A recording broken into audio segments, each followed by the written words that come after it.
மாயா Sandhya serial December 12ஆம் தேதி எபிசோடுக்கான review தாங்க இந்த வீடியோவில் நம்ம இன்னைக்கு பார்க்க போகிறோம். எபிசோடை ஸ்டார்ட் பண்ணுறதுக்கு முன்னாடி இந்த வீடியோவை மறக்காமல் லைக் பண்ணிக்கோங்க. உங்களுடைய ஒவ்வொரு லைக்கும் அடுத்தடுத்து வீடியோஸ் போடும் பொழுது எங்களுக்கு கொஞ்சம் இன்ட்ரெஸ்டிங்காகவும் என்கரேஜிங்காகவும் இருக்கும். கூடவே நம்ம சேனலை சப்ஸ்கிரைப் பண்ணிவிட்டு பக்கத்தில் உள்ள பெல் ஐக்கானை கிளிக் பண்ணிவிட்டு ஆல் செட் பண்ணிக்கோங்க. அப்போ தாங்க புது புது வீடியோஸ் போடும் பொழுது உங்களுக்கு நோட்டிஃபிகேஷன் வரும். வாங்க வீடியோக்குள்ளே போகலாம். எபிசோடு எப்படி ஸ்டார்ட் ஆகுதுன்னா, அந்த கார்த்தி வந்துட்டு அந்த பண்ணை வீட்டில் தனாவுக்காக எதிர்பார்த்து காத்துக்கிட்டு இருக்காரு. இன்னொரு பக்கம் நம்ம மாயாவுக்கு விஷயம் தெரிய வருது. இந்த பரமேஸ்வரி திட்டம் போட்டு புவனேஸ்வரி திட்டம் போட்டு நம்ம தனாவை அந்த பண்ணை வீட்டுக்கு வர வச்சிருக்கா. நம்ம எப்படியாவது தனாவும் கார்த்தியும் அந்த பஞ்சாயத்துக்கு முன்னாடி உள்ளவங்க கிட்ட சிக்காம காப்பாற்றணும் அப்படின்னு நம்ம மாயா நினைக்கிறாங்க.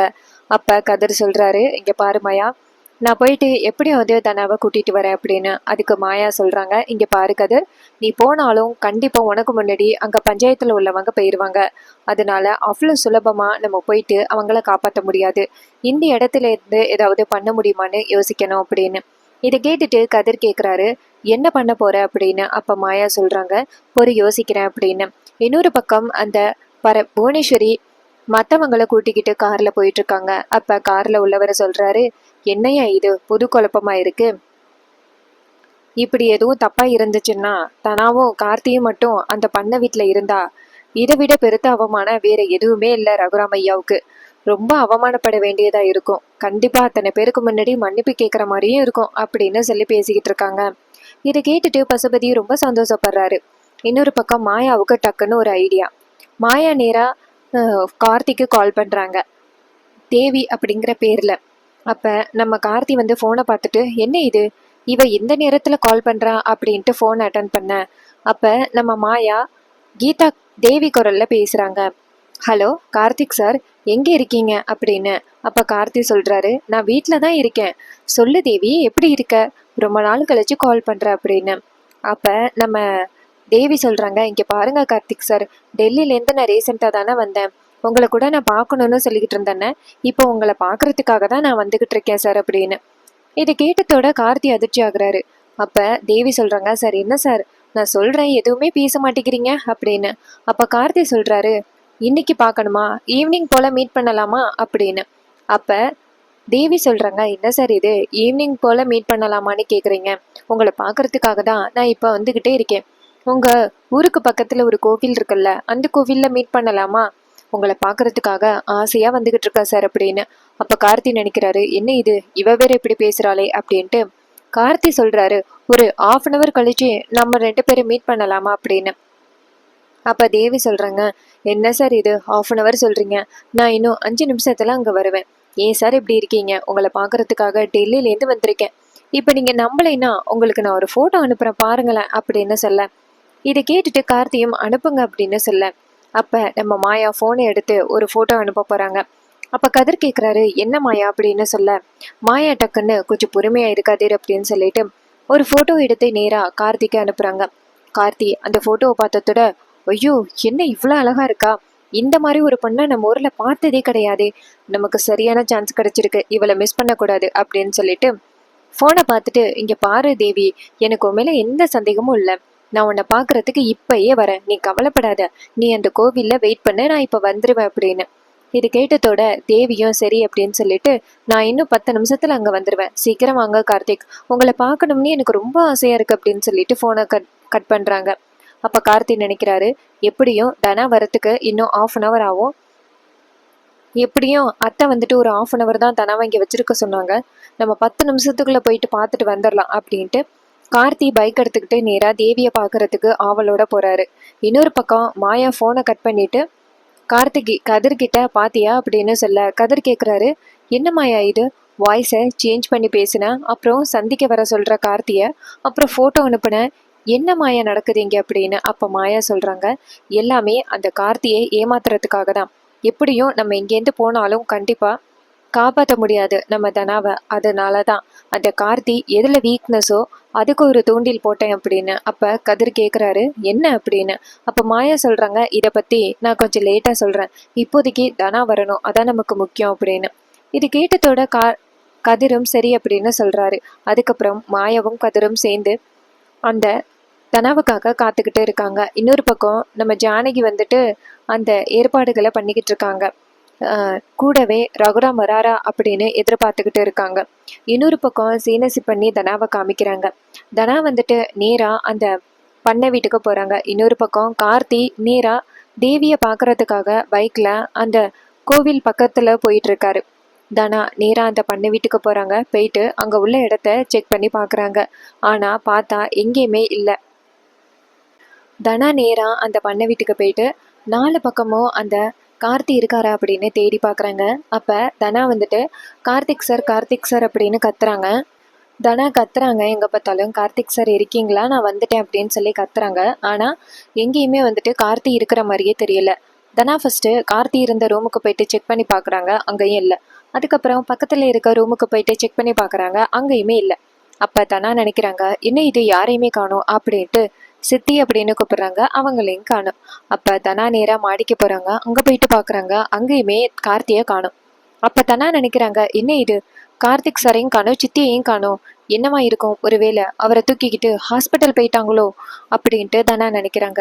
சரி, நம்ம போயிட்டு இந்த ஃபங்க்ஷனை முடிச்சுட்டு அதுக்கப்புறமா போயிட்டு ஹாஸ்பிட்டல்ல போயிட்டு கார்த்திக் சாரை பார்த்துட்டு வரலாம் அப்படின்னு சொல்லிட்டு நம்ம தனா நேரா மறுபடியும் அந்த ஃபங்க்ஷனுக்கு போறாங்க. இன்னொரு பக்கம் அந்த புவனேஸ்வரி பசுபதி எல்லாருமே சேர்ந்து அந்த பண்ணை வீட்டுக்கு வராங்க. நேரா புவனேஸ்வரி காரை கொண்டாந்து நிப்பாட்ட எல்லாரும் நடந்து வராங்க. அப்ப மரகதலிங்க சொல்றாரு, இங்க பாருங்க, நீங்க போயிட்டு ஃபர்ஸ்ட் பாருங்க, அப்பதான் நாங்க சொன்னது உண்மைன்னு தெரியும். அதுக்கப்புறமாவது நாங்க சொல்றத நம்பி தனாவையும் கார்த்தியையும் கல்யாணம் பண்ணி வச்சிங்கன்னா நல்லா இருக்கும் அப்படின்னு. இது கேட்டுட்டு அவர் சொல்றாரு, இங்க பாருங்க, ஃபர்ஸ்ட் நான் போய் பாக்குறேன் அப்படின்னு சொல்லிட்டு அந்த பஞ்சாயத்துல உள்ளவங்க கோவமா நேரா பண்ணை வீட்டுக்கு உள்ளார போறாங்க. அங்க போயிட்டு ஒரு ரூமை பாக்குறாங்க, அங்கேயும் இல்லை. இன்னொரு ரூமை பாக்குறாங்க, பார்த்தா அங்கேயும் இல்லை. இதே மாதிரி எல்லா இடத்தையுமே செக் பண்ணி பாக்குறாங்க, எந்த இடத்துலயுமே 2 பேருமே இல்லை. அப்ப அவங்க வெளியில வராங்க. அப்ப பேசிக்கிட்டு இருக்காங்க, என்ன இது, இது மாதிரி அந்த பொண்ணும் அந்த பையனும் இங்கதான் இருக்காங்க அப்படின்னு சொன்னாங்க. கடைசியில பார்த்தா 2 பேருமே இல்லை. கண்டிப்பா இவங்க ஏதோ ஒரு பிளான் பண்ணியிருக்காங்க அப்படின்ட்டு வெளியில வந்துட்டு நேரா அந்த புவனேஸ்வரியை கூப்பிடுறாங்க, இங்க பாருங்க, மேல வாங்க அப்படின்னு. அப்ப மரகதலிங்கம் சொல்றாரு, சரியான கோவத்துல இருக்காங்க அப்படின்னு. அப்ப பசுபதி சொல்றாரு, ஆமா, நம்மளும் கோவமா இருக்கிற மாதிரி காமிச்சுக்கணும், அப்பதான் வந்துட்டு நம்ம சொல்றது உண்மை அப்படிங்கிறத நம்புவாங்க. சரி வாங்க மேடைக்கு போகலாம் அப்படின்னு சொல்லிட்டு நேரா மாடிக்கு போறாங்க. அங்க போனதோட பசுபதி சொல்றாரு, பாத்தீங்களா, இப்பயாவது புரியுதா, அந்த ரகுராம் எப்பேற்பட்ட ஒரு கேவலமான பொண்ணை பெத்து வச்சிருக்கான்னு இப்பயாவது புரியுதா அப்படின்னு கேட்டதோட செம்ம காண்டாகிறாங்க நம்ம பஞ்சாயத்துல உள்ளவங்க நேரா புவனேஸ்வரியை பார்த்து, இங்க பாருங்க, நீங்க இப்படிப்பட்ட ஒரு வேலையை பண்ணுவீங்கன்னு நான் எதிர்பார்க்கவே இல்லை, உங்களுக்கு கொஞ்சம் கூட வெக்கமாவே இல்லையா அப்படின்னு. அப்ப பசுபதி எதிர்ச்சியாகி, என்னங்க சொல்றீங்க அப்படின்னு கேட்க பஞ்சாயத்துல உள்ளவங்க சொல்றாங்க, இங்க பாருங்க, நீங்க சொல்ற மாதிரி இங்க கார்த்தியும் இல்ல தனாவும் இல்ல, அந்த பொண்ணு பஞ்சாயத்துல என்னதான் வந்துட்டு கார்த்தி கூட நிச்சயம் பண்ணாலும் கதிர் கூட சேர்ந்து வாழணும் அப்படின்னு ஒத்துக்கிட்டான், தாலி கட்டின புருஷனை மதிச்சு. ஆனா நீங்க இந்த மாதிரி அந்த பொண்ணை வந்து கெட்ட பேர் ஆக்குறதுக்காக இதெல்லாம் பண்ணிக்கிட்டு இருக்கீங்க, உங்களுக்கு கொஞ்சம் கூட அறிவே இல்லையா அப்படின்னு சொல்லிட்டு பேசுறாங்க. அப்ப பசுபதி கேக்குறாரு, என்னங்க சொல்றீங்க அப்படின்னு. அப்ப பஞ்சாயத்துல உள்ளவங்க, ஜானகி அம்மாவுக்கு அந்த பரிவட்டம் கிடைச்சதுனால அப்பையிலேருந்து அந்த குடும்பத்து மேல நீங்க ரொம்ப கோவமா இருக்கீங்கன்னு நல்லாவே தெரியுது, அதுக்காக நீங்க இப்படியா வந்து பழி சொல்லுவீங்க, உங்க மேல அவ்வளவு பெரிய மரியாதை வச்சிருந்தோம், கடைசியில இப்படிப்பட்ட ஒரு கேவலமான வேலையை பண்ணுவீங்கன்னு நாங்க எதிர்பார்க்கவே இல்லை புவனேஸ்வரி, எதுக்கு மேலேயும் தயவு செஞ்சு எங்க முகத்துல கூட முழிக்காதீங்க, இனிமேல ஏதாவது ரகுராமையோட குடும்பத்து மேல ஏதாவது பழி சொன்னீங்கன்னா அவ்வளவுதான் அப்படின்னு சொல்லிட்டு கோவமா அந்த இடத்துல இருந்து போறாங்க. இதை பார்த்துட்டு மரகதலிங்கம் அதிர்ச்சி ஆகுறாரு. அவர் கேக்குறாரு, இங்க என்ன நடக்குது, அதான் தனாவும் கார்த்தியும் இங்க தானே இருந்தாங்க அப்படின்னு. அப்ப புவனேஸ்வரி சொல்றாங்க, 2 பேரும் இங்க இல்லைன்னா என்ன நடந்திருக்கும் அப்படின்ட்டு புவனேஸ்வரி சொல்ல பசுபதி சொல்றாரு, எதா இருந்தாலும் கார்த்தி வந்தா மட்டும்தான் தெரியும், இந்த கார்த்தியும் எங்க போய் தொலைஞ்சான்னு தெரியல அப்படின்னு. புவனேஸ்வரி சொல்றாங்க, அதான் அவன் வந்தா மட்டும்தான் இங்க என்ன நடந்துச்சுன்னு தெரியும் அப்படின்னு. மரகதமணி சொல்றாரு, அந்த குடும்பத்தை எப்படியாவது பழிவாங்கலாம் அப்படின்னு பார்த்தா என்னங்க எப்ப பார்த்தாலும் நீங்க இப்படி மக்கான ஒரு திட்டத்தையே போட்டு அவமானப்பட்டுக்கிட்டே இருக்கீங்க அப்படின்னு. அப்ப புவனேஸ்வரி சொல்றாங்க, கண்டிப்பா எனக்கு தெரியாம வேற ஏதோ ஒரு விஷயம் நடக்குது, அது என்ன அப்படிங்கிறத கண்டுபிடிக்கணும், கண்டிப்பா அந்த கார்த்திக்கு தெரிஞ்சிருக்கும், கார்த்தி வரட்டும் அப்புறம் இருக்கு அப்படின்னு. இன்னொரு பக்கம் மாயாவும் கதிரும் நின்றுக்கிட்டு இருக்காங்க கோவில் வாசல்ல. மாயா சொல்றாங்க, என்ன ஆச்சுன்னு தெரியலையே அப்படின்னு. அப்ப இன்னொரு பக்கம் கார்த்தி நேரா அந்த கோயில் கிட்ட போறாரு. அங்கே போயிட்டு பார்க்குறாரு, என்ன இது தேவி இன்னும் காணோம் அப்படின்ட்டு. கார்த்தி வந்து சரி நம்ம கால் பண்ணி பார்ப்போம் அப்படின்ட்டு நேராக தேவிக்கு கால் பண்ணுறாங்க. மாயா ஃபோனை பார்த்துட்டு அந்த கார்த்தி தான் ஃபோன் பண்ணுறான். ஒருவேளை அவன் போயிட்டான் போல அப்படின்ட்டு ஃபோனை அட்டன் பண்ணி ஹலோ சொல்லுங்கள் கார்த்திக் அப்படின்னு சொல்ல தேவி சொல்கிறாங்க சொல்லுங்கள் கார்த்திக் அப்படின்னு. அப்போ கார்த்தி சொல்கிறாரு, தேவி நான் வந்துட்டேன், நீ எங்கே இருக்க அப்படின்னு. அப்போ தேவி சொல்கிறாங்க, இன்னும் 10 நிமிஷத்தில் நான் வந்துடுவேன், அங்கேயே வெயிட் பண்ணுங்க அப்படின்னு சொல்லிட்டு ஃபோனை கட் பண்ணுறாங்க மாயா. அப்போ கதிர் கேட்குறாரு, மாயா என்னாச்சு அப்படின்னு. மாயா சொல்கிறாங்க, நான் தான் அப்போவே சொன்னனே அந்த கார்த்தி கரெக்டாக அந்த ஆலமரத்தடிக்கு வந்துட்டான். கண்டிப்பாக தனாவும் நேராக அந்த பண்ணை வீட்டை பார்த்துட்டு கார்த்தி இல்லை அப்படிங்கிறது தெரிஞ்சதோட மறுபடியும் இங்கே வந்துடுவா, கவலைப்படாது அப்படின்னு. இது கேட்டதோட கதிரும் சரி அப்படின்னு சொல்ல 2 பேரும் பேசிக்கிட்டு இருக்கும் பொழுதே அங்கே தனா வராங்க. இன்னொரு பக்கம் நம்ம கார்த்தி நேராக அங்கே வெயிட் பண்ணிக்கிட்டு இருக்காரு, தேவி வருவாங்க அப்படின்னு. அப்போ கார்த்தி ரொம்ப நேரமாக வெயிட் பண்ணிக்கிட்டு இருக்காரு, ஆனால் தேவி வரவே இல்லை. இன்னொரு பக்கம் தனா வரதை பார்த்துட்டு சந்தோஷப்படுறாங்க மாயா. அப்போ தனா வந்துட்டு நேராக வரும்பொழுது ஜானகி நேராக தனா கிட்ட போயிட்டு தனா எங்கே போன அப்படின்னு சொல்ல தனா சொல்கிறாங்க பக்கத்தில் தான் போயிருந்தேன் அப்படின்னு. அதுக்கப்புறமா தனாவை கூட்டிகிட்டு போயிட்டு உட்கார வைக்கிறாங்க. அதுக்கப்புறமா ஜானகி வந்துட்டு நேராக மாயாவையும் கதிரையும் கூப்பிட 2 பேரும் வராங்க. வந்துட்டு நேராக உட்காடுறாங்க. அப்போ நம்ம ஜானகி உட்கார சொல்கிறாங்க 2 பேருமே ஜோடி ஜோடியாக. அப்போ எல்லாரும் உட்காடுறாங்க. அப்போ ஜானகி வந்துட்டு மாலையை எல்லார் கையிலையும் கொடுத்து போட்டுக்க சொல்ல அப்போ ஐயர் சொல்கிறாரு, இங்கே பாருங்கள் நான் சொல்லும் போது போடுங்க அப்படின்னு சொல்ல அவங்களும் சரி அப்படின்னு சொல்கிறாங்க. ஃபஸ்ட்டு மாயா வந்துட்டு நம்ம கதருக்கு அந்த சீனுவுக்கு வந்துட்டு மாலையை போடுறாங்க. அப்போ மாயா சொல்கிறாங்க, பரவாயில்ல சீனு, நீ ரொம்ப கரெக்டான ஆளு தான், இது மாதிரி என் மேலே லவ்வே இல்லை அப்படின்னு சூப்பராக ப்ரூவ் பண்ணிட்டா அப்படின்னு. அப்போ சீனு சொல்கிறாரு, இப்போ புரியுதா எனக்கு உன் மேலே எந்த லவ்வும் இல்லை அப்படின்னு. இது கேட்டுட்டு மாயா சொல்கிறாங்க, இப்போ தான் சீனு புரியுது, நான் தோற்று போயிட்டேன் அப்படின்னு சொல்லிட்டு மாயா மனசுக்குள்ளேயே சிரிக்கிறாங்க. அதுக்கப்புறமா சீனுவை பார்த்து ஜானகி சொல்கிறாங்க, சீனு நீ போட்டு விடு அப்படின்னு சொல்ல சீனுவும் சரி அப்படின்னு சொல்லிட்டு மாயாவோட கழுத்தில் மாலை போட்டு விடுறாரு. அதுக்கப்புறமா தனாவை பார்த்து ஜானகி சொல்கிறாங்க, என்ன தனா பார்த்துக்கிட்டே இருக்க, மாலையை போட்டு விடு அப்படின்னு சொல்ல தனா வந்துட்டு நேராக கதிரோட கழுத்தில் மாலையை போட்டு விட்டு என்ன யோசிக்கிறாங்கன்னா, கதிர் சொன்னார் இல்லை இன்னும் ஒரு மாத்தையில் உன் லைஃப்பை விட்டு போயிடுவேன் அப்படின்னு சொன்னார் இல்லை, அதை வந்து நம்ம தனா யோசனை பண்ணி பார்க்குறாங்க. அதுக்கப்புறமா நம்ம கதிர் வந்துட்டு தனாவுக்கு மாலையை போட்டு விடுறாரு. அப்போ கதிரும் அதே தான் யோசிக்கிறாரு, ஒரு மாத்தையில் உன்னோட லைஃப்பை விட்டு போயிடும் அப்படிங்கிறத நம்ம கதிர் வந்து சொல்லியிருக்காரு தனா கிட்ட, அப்போ தான் இந்த ஃபங்க்ஷனுக்கு ஒத்துப்பாங்க அப்படின்னு. ஸோ அதே மாதிரி தனாவும் ஒத்துக்கிட்டாங்க. கதிரும் ஒரு மாத்தையில் இந்த வீட்டை விட்டு போகணும். அதுக்கப்புறமா ஐயர் கேட்குறாரு, தாலியை கொண்டாந்து வைங்க அப்படின்னு. அப்போ தாலியை கொண்டு போய் வைக்கிறாங்க. இன்னொரு பக்கம் நம்ம கார்த்தி வந்துட்டு நேராக மறுபடியும் தேவிக்கு கால் பண்ணுறாரு. அப்போ மாயா ஆல்ரெடி ஃபோனை சுவிட்ச் ஆஃப் பண்ணிட்டாங்க. அப்போ கதிர் நினைக்கிறாரு, என்ன இது கார்த்தி நினைக்கிறாரு, என்ன இது ஃபோனு சுவிட்ச் ஆஃப் சொல்லுது, சரி இதுக்கு மேலே இங்கே இருக்கக்கூடாது, அத்தைக்கு தெரிஞ்ச ரொம்ப கோவப்படுவாங்க, நம்ம நேராக அங்கே போயிடலாம் அப்படின்னு சொல்லிட்டு கார்த்தி வந்துட்டு நேராக மறுபடியும் அந்த பண்ணை வீட்டுக்கு கிளம்புறாரு. பண்ணை வீட்டில் வெறியோட காத்துக்கிட்டு இருக்காங்க நம்ம புவனேஸ்வரி.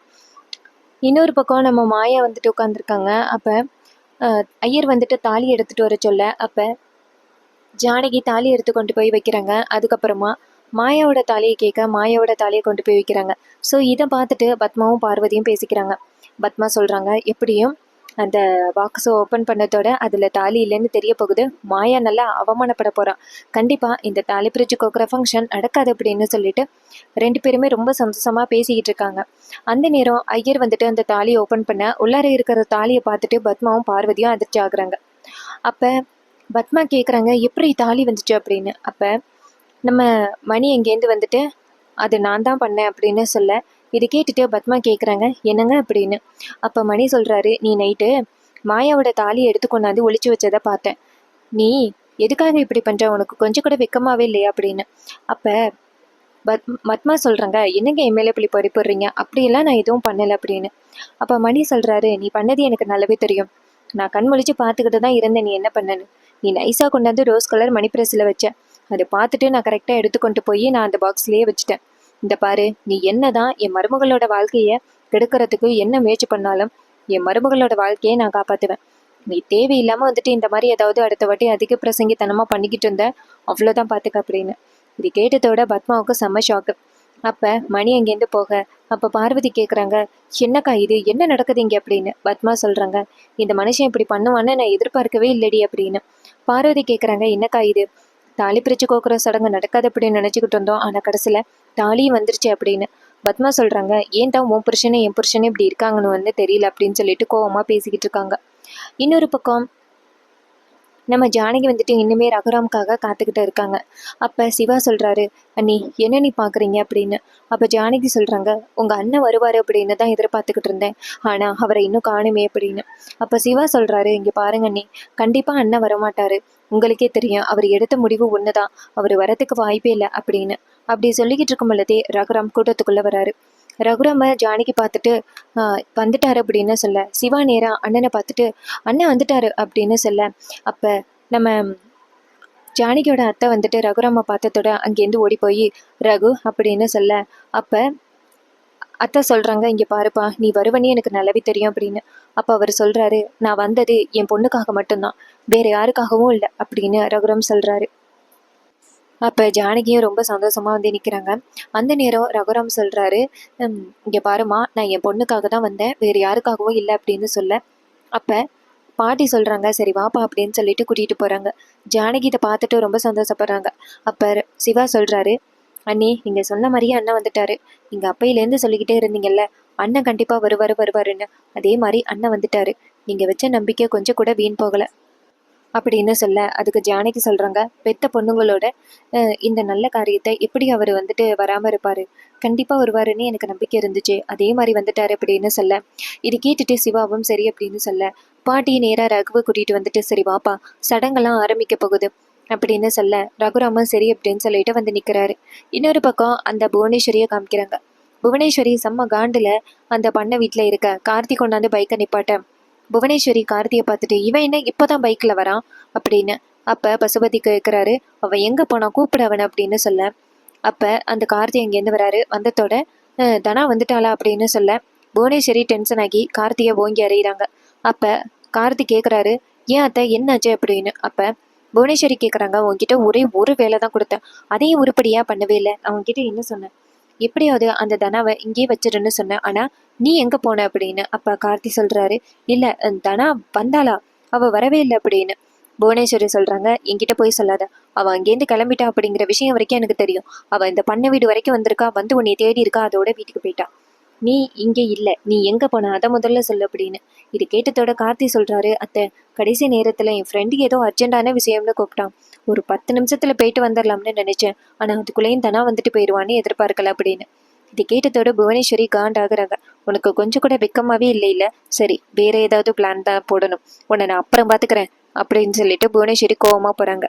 பசுபதி நேராக கார்த்தியை பார்த்து, இங்கே பாருடா, ஃபர்ஸ்ட் டைம் உன் அத்தை உங்ககிட்ட ஒரு வேலை கொடுத்துருக்கா, அதை கூட நீ உருப்படியாக பண்ண முடியலைல்ல அப்படின்னு சொல்லிட்டு கோவமாக அந்த இடத்துலேருந்து போகிறாங்க. அப்போ கார்த்தி நினைக்கிறாரு, இவங்க கிடக்குறாங்க, தேவி எதுக்காக வரல அப்படின்ட்டு.